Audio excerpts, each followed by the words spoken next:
গন্ডগোল করে ফেলাইছে, ভ্যান একেবারে পুকুর নামে। আসসালামু আলাইকুম। এখান থেকেই শুরু সিদ্ধ ধান বস্তা প্যাকেটিং। আলহামদুলিল্লাহ বস্তা প্যাকেটিং শেষ। সিদ্ধ করলাম 4 বস্তা, সিদ্ধর পর হয়েছে 7 বস্তা। দেখি শুকানোর পর কয় বস্তা হয়। ধান নিয়ে আসলাম খলানে ভ্যানে করে 4টা নেট দেব। 4টে বস্তা খলানে রাখি আসলাম, আর 3টে নিতে যাচ্ছি। আবার এই যে 3টে বস্তা নিয়ে খলানে যাচ্ছি, নিয়ে আসলাম খলানে।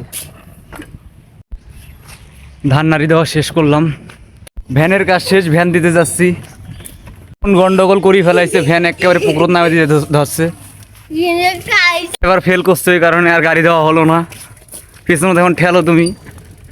আমরা কাজ এভাবে হাসি খুশি ভাবেই করি সব সময়। আজকে আমার সাথে শুধু মুশফিক আছে, আর কেউ নাই। সবারে পরীক্ষা হচ্ছে, পরীক্ষা দিতে গেছে। ভ্যান নিয়ে গেছিলাম, ভ্যান দিয়ে গেলাম, বাসায় চলে আসলাম। আমাদেরও ভ্যান আছে, পামসার। আর এই বস্তাগুলোর কারণে মানুষের ভ্যান নিয়ে আসছিলাম। জমিতে ঘাস আনতে যাচ্ছি। আমরা যদি কেউ ভাত না খাই, গরুকে ঘাস খাওয়া লাগে। ঘাস বাড়ির কাছাকাছি চলে আসছি, ঘাস বাড়িতে আসলাম।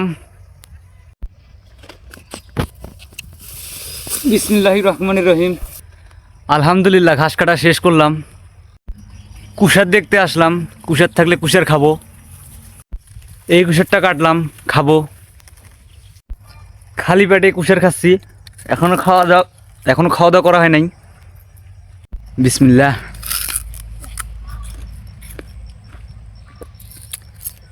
অনেক মিষ্টি। এখন বাসার ওদিকে রওনা দেব। কুশের খাইলাম, এখনও খাচ্ছে। আসলে আমরা এটাকে কুশের বলি, আর গ্যান্ডারি, কুশের, আখ সব কিছুই বলা হয়। সব বাসার দিকে রওনা দিলাম।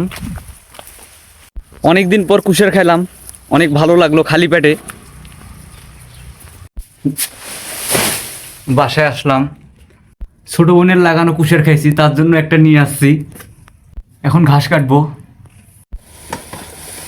বিসমিল্লাহির রহমানির রহিম। ঘাস কাটা শুরু করে দিলাম।